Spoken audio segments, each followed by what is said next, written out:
नमस्कार दोस्तों, स्वागत है आप सभी का मेरी कहानियों में। मैं हूं शिखा और एक बार फिर से आपके लेकर आई हूं एक नई कहानी और उम्मीद करती हूं कि ये कहानी भी बाकी कहानियों की तरह आपको बेहद पसंद आएगी और आप पहले की तरह अपना प्यार और सपोर्ट मेरी वीडियोस पर बनाए रखेंगे। तो चलिए अपनी आज की कहानी शुरू करते हैं। 10 साल हो गए थे शादी को, मगर 7-6 साल ही रह पाए थे। 4 साल तो तलाक की कार्रवाई में ही बीत गए। ट्विंकल के हाथ में दहेज के सामान की लिस्ट थी जो अभी अनिरुद्ध के घर से लेना था, और अनिरुद्ध के हाथ में गहनों की लिस्ट थी जो उसने ट्विंकल से लेने थे। साथ में कोर्ट का यह आदेश भी था कि अनिरुद्ध ट्विंकल को 10 लाख रुपए की राशि एकमुश्त देगा। ट्विंकल और अनिरुद्ध दोनों एक ही ऑटो में बैठकर अनिरुद्ध के घर आए। आज ठीक 4 साल बाद आखिरी बार ससुराल जा रही थी। अब वे कभी इन रास्तों से इस घर तक नहीं आएगी। ये बात भी उसे कचोट रही थी कि जहाँ वह 4 साल तक रही, आज उस घर से उसका नाता टूट गया।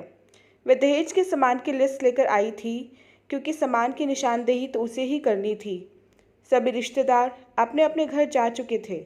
बस 3 प्राणी बचे, अनिरुद्ध, ट्विंकल और उसकी माँ। अनिरुद्ध यहाँ अकेला ही रहता था क्योंकि उसके पेरेंट्स गांव में ही रहते थे। ट्विंकल और अनिरुद्ध की इकलौती 5 साल की बेटी, जो कोर्ट के फैसले के अनुसार बालिग होने तक ट्विंकल के पास ही रहेगी। अनिरुद्ध महीने में एक बार उससे मिल सकता है। घर में घुसते ही पुरानी यादें ताज़ी हो गईं। कितनी मेहनत से सजाया था ट्विंकल ने इसे। एक एक चीज़ में उसकी जान बसती थी।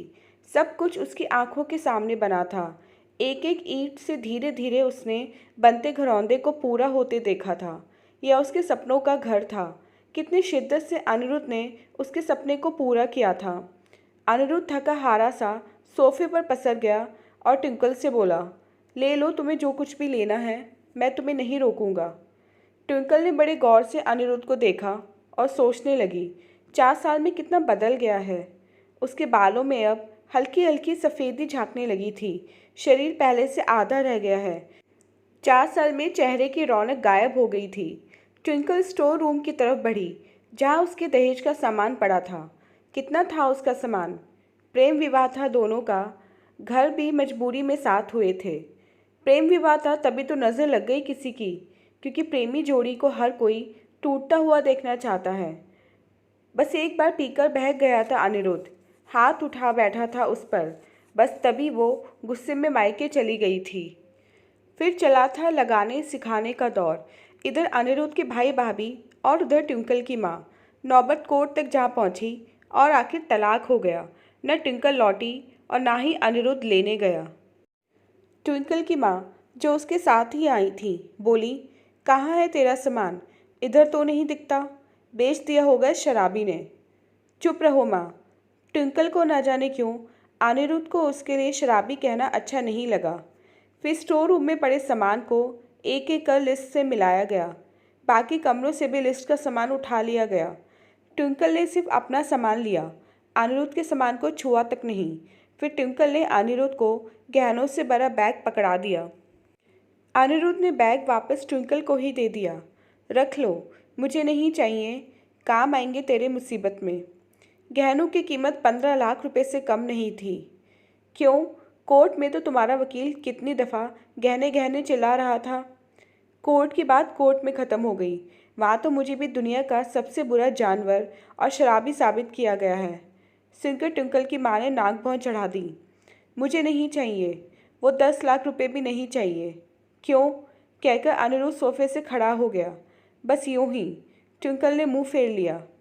इतनी बड़ी जिंदगी पड़ी है, कैसे काटोगी? ले जाओ, काम आएंगे। इतना कहकर अनिरुद्ध ने भी मुंह फेर लिया और दूसरे कमरे में चला गया। शायद आंखों में कुछ उमड़ा होगा जिसे छुपाना भी ज़रूरी था। ट्विंकल की माँ गाड़ी वाले को फ़ोन करने में व्यस्त थी। ट्विंकल को मौका मिल गया। वो अनिरुद्ध के पीछे उस कमरे में चली गई। वो रो रहा था, अजीब सा मुंह बनाकर, जैसे भीतर के सैलाब को दबाने की जद्दोजहद कर रहा हो। ट्विंकल ने उसे कभी रोते हुए नहीं देखा था। आज पहली बार देखा। न जाने क्यों दिल को कुछ सुकून सा मिला, मगर वह ज़्यादा भावुक नहीं हुई। सधे अंदाज में बोली, इतनी फिक्र थी तो क्यों दिया तलाक? मैंने नहीं, तलाक तुमने दिया। दस्तखत तो तुमने भी किए। माफ़ी नहीं मांग सकते थे? मौका कब दिया तुम्हारे घर वालों ने? जब भी फ़ोन किया काट दिया। घर भी तो आ सकते थे। मेरी हिम्मत नहीं हुई थी आने की। ट्विंकल की माँ आ गई। वो उसका हाथ पकड़कर बाहर ले गई। अब क्यों मुंह लग रही है इसके? अब तो रिश्ता भी ख़त्म हो गया।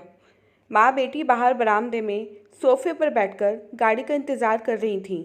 ट्विंकल के भीतर भी कुछ टूट रहा था। उसका दिल बैठा जा रहा था। वो सुन सी पड़ती जा रही थी। जिस सोफे पर बैठी थी उसे गौर से देखने लगी। कैसे कैसे बचत करके उसने और अनिरुद्ध ने वो सोफ़ा खरीदा था। पूरे शहर में घूमी तब यह पसंद आया था। फिर उसकी नज़र सामने तुलसी के सूखे पौधे पर गई। कितनी शिद्दत से देखभाल किया करती थी। उसके साथ तुलसी भी घर छोड़ गई।